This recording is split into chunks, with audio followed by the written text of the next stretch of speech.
একটি রাজনৈতিক দল উঠে পড়ে লাগলো কিভাবে মা বোনদেরকে ঘরের ভিতরে আটকে রাখা যায়।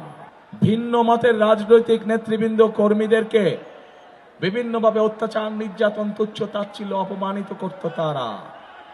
প্রিয় ভাই বোনেরা, 2024 সালের 5ই আগস্টের পরে আমরা ধরে নিয়েছিলাম বাংলাদেশের রাজনীতিতে একটি গুণগত পরিবর্তন হয়েছে।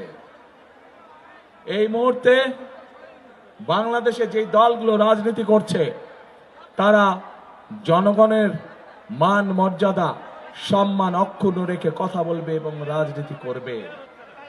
কিন্তু আমরা কষ্টের সাথে খেয়াল করলাম যে একটি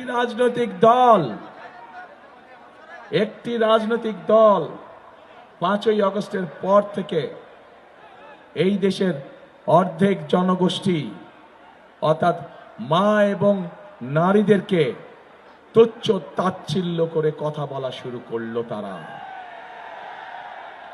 একটি রাজনৈতিক দল উঠে পড়ে লাগলো কিভাবে মা বোনদেরকে ঘরের ভিতরে আটকে রাখা যায়।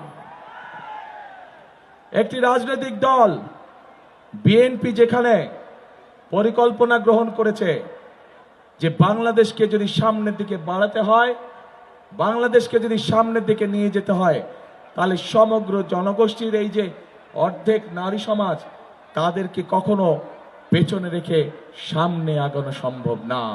কারণ আমরা বিশ্বাস করি দেশকে পুনর্গঠন করতে হলে, দেশকে গড়ে তুলতে হলে নারী পুরুষ সকলকে একসাথে কাঁধে কাঁধ মিলিয়ে কাজ করতে হবে। কিন্তু আমরা অত্যন্ত কষ্টের সাথে দেখলাম কয়েকদিন আগে একটি রাজনৈতিক দলের এক শীর্ষ নেতা একটি আন্তর্জাতিক গণমাধ্যমে বলে বসলো যে নারীদেরকে তারা কোন দৃষ্টিতে দেখে।